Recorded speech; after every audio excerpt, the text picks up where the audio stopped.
Boa tarde a todos, uma boa semana a todos os inscritos do canal. Estamos aqui com o senhor Wagner, doutor Wagner, advogado aí. Tem que falar com certo cuidado, hein, meu, pra a gente não sofrer um processo aí, então, né, meu? Então, Wagner, tudo bem? Tranquilo? Tudo jóia, Marcos. Prazer estar aqui. Tava Boa tarde. passando por aí, né? Aproveitei, ele já estava passando, já fizemos uma entrevista sem script, né, Wagner? Pode ser. Me diz uma coisa, falando um pouco sobre a igreja contemporânea nos nossos dias aí, o que você acha aí? O que tem que melhorar para a igreja cristã num todo, no Brasil, a gente se enquadrando na questão do Brasil? O que você acha que precisa melhorar aí para a igreja cristã brasileira dar um up aí, porque ela está muito escândalo, muita bagunça, cada um aí parece que está meio disperso, fazendo seus círculos aí. O que você acha aí sobre, a sua opinião sobre a igreja contemporânea brasileira? Bom, eu penso o seguinte, a igreja, no sentido geral, no sentido mundial, ela perde um pouco a sua identidade, né? A gente vai observar que a igreja ela teve as suas fases, né? Ela teve a igreja primitiva, aí teve a igreja perseguida, você coloca aí, vamos dizer, a perseguição com o imperador Nero, e aí você tem aí algumas ondas de perseguição com Nero, com Domiciano, Trajano, né? E essa perseguição ela vai ter o seu fim, né, com Constantino. Então a igreja primitiva, a igreja perseguida e depois a igreja romana. Depois da igreja romana, a gente vai ver, não quero me estender muito, a gente vai ver que tem a igreja reformada, que valoriza os solas, né? E só que já disse, né, um pensador cristão, que a igreja reformada deve ser uma igreja reformada sempre reformando. E essa igreja reformada, com o passar do tempo... Você lembra quem falou essa frase? Eu não lembro. Eu tá na mente aqui, mas para não cometer equívocos, depois sim. A gente coloca na tela, né? Mas é uma frase muito celebrada, né? A igreja reformada sempre reforma. E depois a igreja perdeu um pouco a sua identidade, e é o que eu chamo de igreja deformada, né? Porque você vai ver no movimento iluminista que a igreja ela tentou se tornar uma igreja racionalizada, certo? E depois, na América, ela se tornou um negócio. A igreja se tornou um negócio que exportou para o Brasil, para a América Latina no sentido geral. E hoje se enfatiza muito o que dá certo e não o que é certo. Acho que mais ou menos esse é o panorama de forma geral. Eu posso até comentar sobre as assembleias também, alguma coisa que você achar interessante. Então, eu ia falar com você sobre essa questão aí. A Assembleia de Deus, ela chegou em 1910, não é isso? Isso, a Igreja Apostólica da Fé, depois teve a mudança do nome, né? Você acha que, pelo que você já estudou na questão do pentecostalismo, você acha que a Assembleia de Deus ela acabou tomando a igreja de Daniel Berg e Gunnar Green, ou foi algo meio transitório, foi aos poucos, tal, porque você percebia que os dois gostavam, pelo menos o Wingren, gostava de estudar bastante as escrituras. O Berg eu já não tenho conhecimento, talvez você tenha mais conhecimento do que eu. Né? O teólogo ali era o Gunnar Wingren, né? O Wingren, O teólogo. Até onde eu estudei, o Wingren era o teólogo. E o Daniel Berg era um obreiro, um escudeiro, né? Estava estudando a Aline, inclusive, né? Mas assim, você acha que a mudança dos anos 30, 40 e 50 aconteceu nas convenções devido mais à influência dos brasileiros do que em Wingren, né, praticamente? Eu entendo o seguinte, havia uma missão sueca no Brasil antes de Daniel Berg e Gunnar Wingren chegar. Isso é um fato, né? Então já havia uma missão sueca. Né? Então eles não vieram totalmente a esmo, né? É uma fábula aquela ideia de que colocou o dedo no mapa, né? e que houve uma Você acha que houve revelação. um mito aquilo ali, um mito? Um mito é muito forte, porque alguém pode confundir mito com folclore, né? Sim. Existe essa confusão, mas eu acredito que se romantizou um pouco essa Não vida. aconteceu esse... Acredito que eles já tinham uma chamada, uma vocação, tinham um planejamento, né? E esse planejamento culminou para que eles viessem aqui para o Brasil, porque também tinha uma base, uma missão sueca aqui no Brasil. Resumidamente, eu entendo assim. E eu entendo que depois a igreja ela avançou com esses missionários, não só eles, mas você vai ver uma participação de outros missionários, né? E até mesmo a questão da escola bíblica do Obreiro, você vai ver uma participação muito forte de Samuel Listrom, né? Você tem conhecimento se eles falavam bem português? Eu tenho conhecimento que o Gunavig ele desenvolveu e Daniel Berg tinha muita dificuldade. Em português? Esse é o conhecimento que eu tenho. Uma vez eu vi um áudio acho que era o Berg, mas ele fala bem assim, enrolado mesmo, né? E a gente vai ver também o seguinte, que o Gunavir, ele aparentemente, ele tinha uma ideia de uma igreja um pouco mais congregacional, como é uma igreja batista, e você vai ver também que a liberdade que ele dava para Frida Virgin aparenta que ele era um apoiador do ministério feminino. Certo. Pelo que você vai ver na biografia da Frida Virgin, aí você tem sociólogos aí como Gedeon Alencar, ou o próprio historiador Maxwell, que vai falar um pouco sobre essas questões aí. Só que aí eu percebo que depois esses missionários eles vão ser sucedidos pelos brasileiros, né? Então a gente pode dividir aí que a liderança ela tem na Assembleia de Deus de Ministério Belém, ela tem 4 grandes picos, né? Então o primeiro com o Gunavingre, o segundo com Paulo Neiva Macalão, o terceiro com Cícero Canuto de Lima e a era, que a gente pode chamar a era wellingtoniana, né?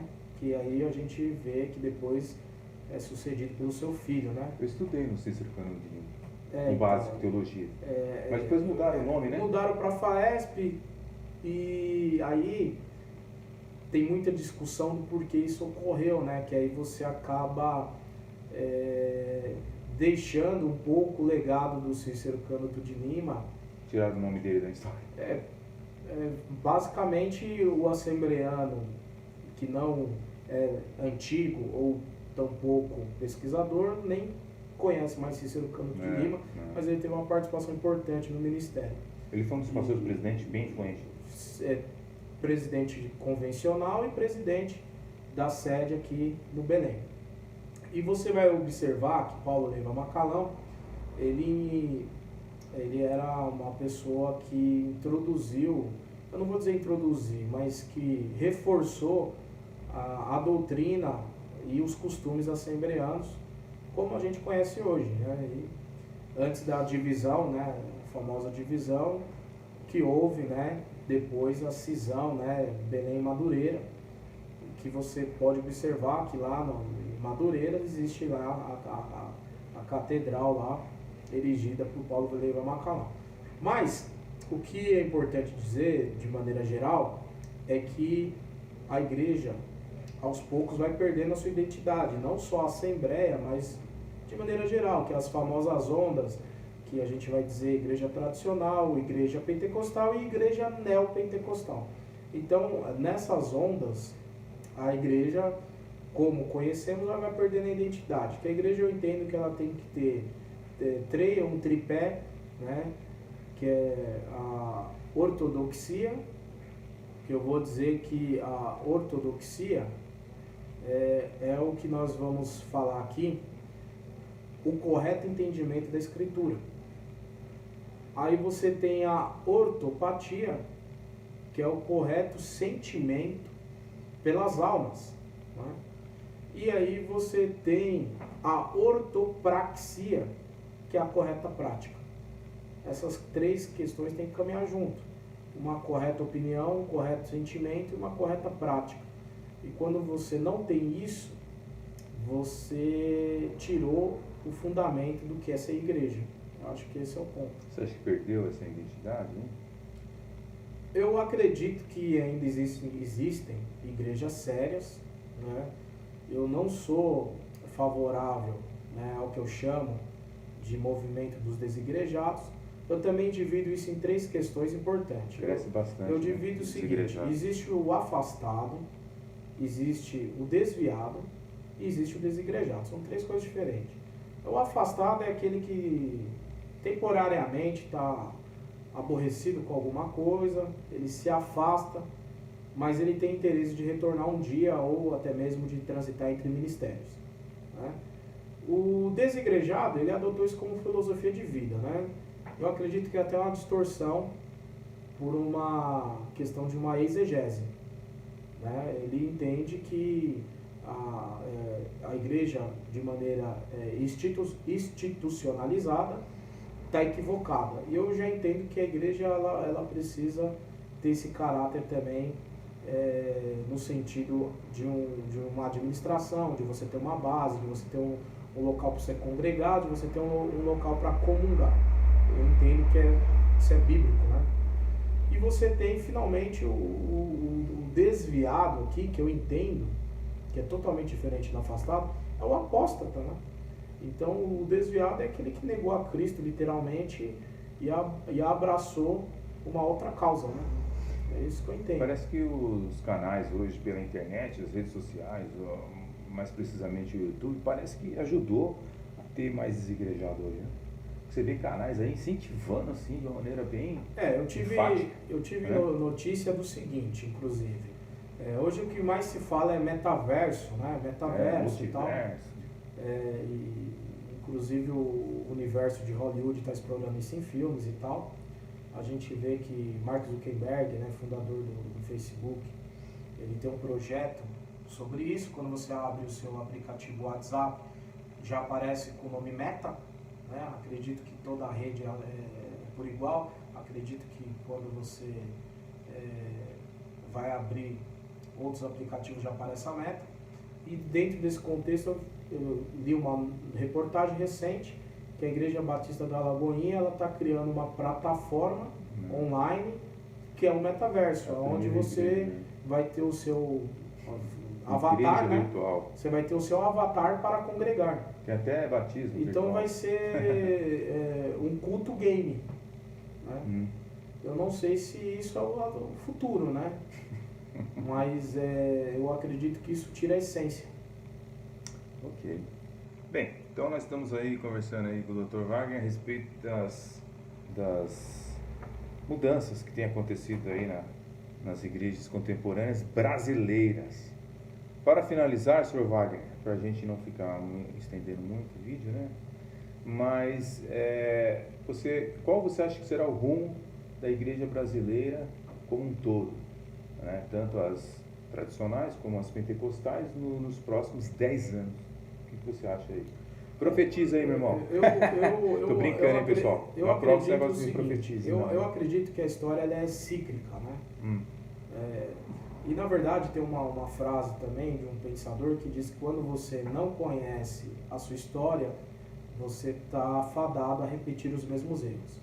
Eu acredito que quando a gente vai estudar a história eclesiástica, a história dos grandes avivamentos, a história dos grandes movimentos no mundo, sobretudo pentecostal, a qual eu faço parte, o movimento do pentecostalismo, a gente vê que acontece um esfriamento, acontece uma apostasia por conta do pecado, mas aí acontecem situações na sociedade que traz depois um despertamento e um avivamento. Pelo incrível que pareça, o avivamento ele vem sucedido de uma série de coisas lamentáveis. E eu acredito que haverá um último grande avivamento antes de chegar à volta de Cristo, né? Não entrando em pormenores aqui teológicos, escatológicos, a gente sabe que existe as linhas de pensamento sobre escatologia, né? Tem a histórica, a pretérita, a alegórica, a futurista. Dentro da futurista você vai ter o pré-tribulacionista, o mid e o pós-tribulacionista. Mas eu acredito numa nova ordem mundial. Acho que o mundo, a política mundial caminha para isso. Por isso que o mundo cada vez mais esquerda, né? Que para ter uma nova ordem mundial não pode ser os conservadores no poder, né? Não pode ser os conservadores, vai ter que ter uma bandeira para dizer que está apoiando causas sociais, etc., que faz parte da bandeira. E eu acredito que quando essa nova ordem for estabelecida, né, haverá uma tribulação. Eu não vou entrar aqui na questão aqui, se a igreja participará ou não. Essa questão a gente pode abordar em debates futuros. Mas eu acredito que antes disso ocorrer, haverá um último grande avivamento. Eu penso dessa forma. Né? E apontam alguns pesquisadores que talvez vai ser na África que isso vai acontecer. Né? Porque as Américas já estão contaminadas. Né? Você pega a América do Norte, Central e Sul, elas já estão pensando de maneira homogênea nessa questão dos movimentos, dos modismos, etc. Né? A Europa, ela vive um esfriamento já de algumas décadas, em que você percebe que igrejas viraram pubs, etc. Derrubando tempo. Né? Aí você tem aí o quê? Você tem África, Ásia e Oceania. Então alguns falam de África por causa de serem países de terceiro mundo, segundo se é definido aí no sentido econômico, e talvez até a própria Ásia, né, onde você vai ver um despertamento muito grande, principalmente países ali como a Coreia comunista, né, você vê um despertamento muito grande dos cristãos. Na África, recentemente, por conta da pandemia mundial que teve na área da saúde, muitas igrejas foram reabertas depois de 2 anos, e você vê a alegria dos africanos em correrem para os seus templos para prestarem culto a Deus. Então você vê que eles estão ali vivendo um momento espiritual muito bonito. Né? Coisa que nós já estamos, como eu disse, importando a ideia americanizada, as igrejas cada vez mais, eu chamo de templo shopping, né? Mega templos. E se cria mega templos e está virando igual quando teve a Copa do Mundo do Brasil, né? Que depois o estádio de futebol perdeu a sua finalidade, né? Quando construíram estádios em estados que não tem uma liga de futebol atuante. Aí virou um elefante branco.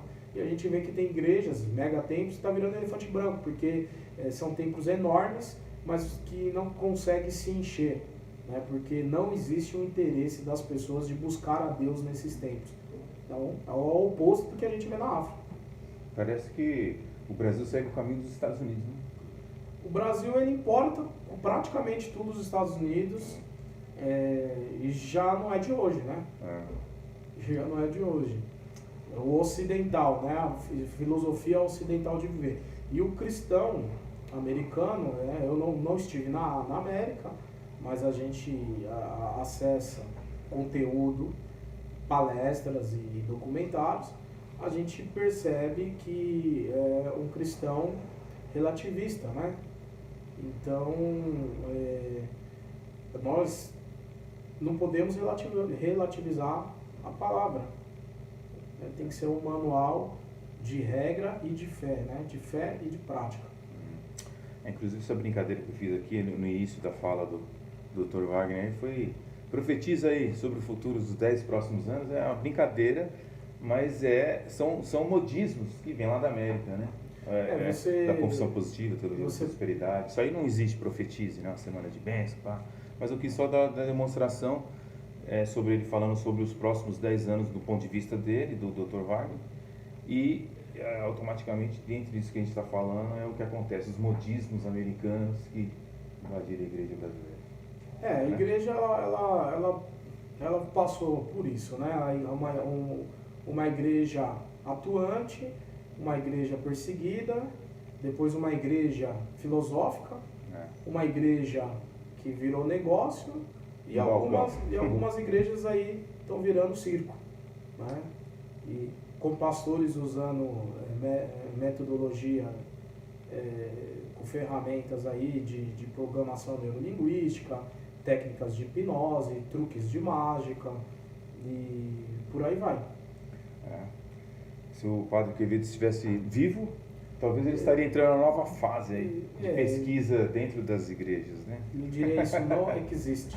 Né? E a gente também não pode deixar de mencionar que o número dos que se denominam sem igrejas, desigrejados, aumenta também por conta do escândalo no comportamento evangélico.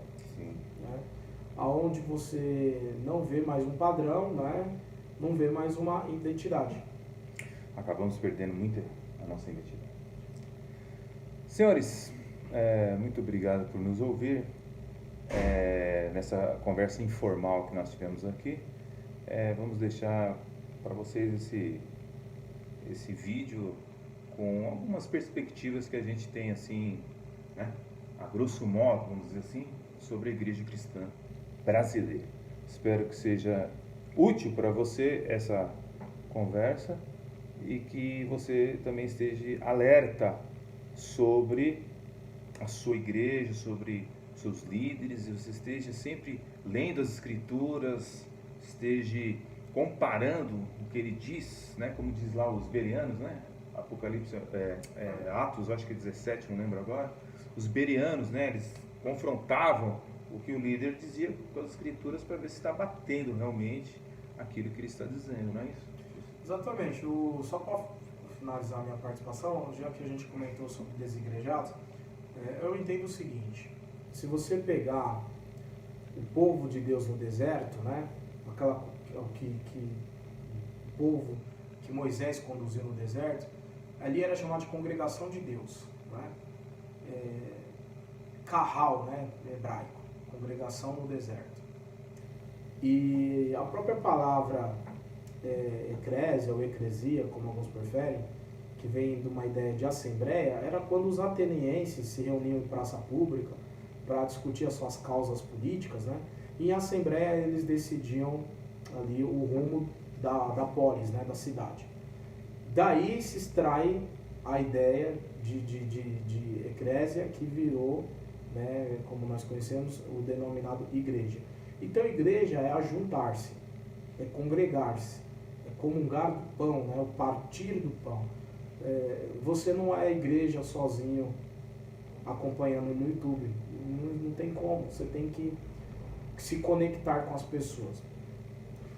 Não obstante isso, a gente observa nas cartas de Paulo, né? Paulo deixou um legado enorme aí, 13 cartas, alguns ainda querem atribuir a ele a carta aos Hebreus, né? Mas ele deixou um legado enorme, e em vários momentos ali escrevendo nas igrejas, ele também aponta de maneira muito clara que as igrejas se reuniam na casa das pessoas.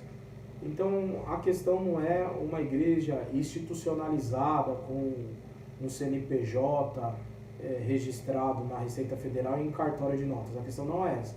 A questão é você participar de um grupo, de um movimento de crentes, né? Crentes na pessoa bendita do nosso Senhor e Salvador Jesus Cristo. É isso. Só para esclarecer, né? Ok. Então, muito obrigado por nos ouvir. Até a próxima. Muito obrigado. Prazer é nosso. Que ficamos para a próxima conversa. Deus abençoe os irmãos. Fiquem na paz. Deus abençoe. Abraço, fica com Amém. Deus. Amém.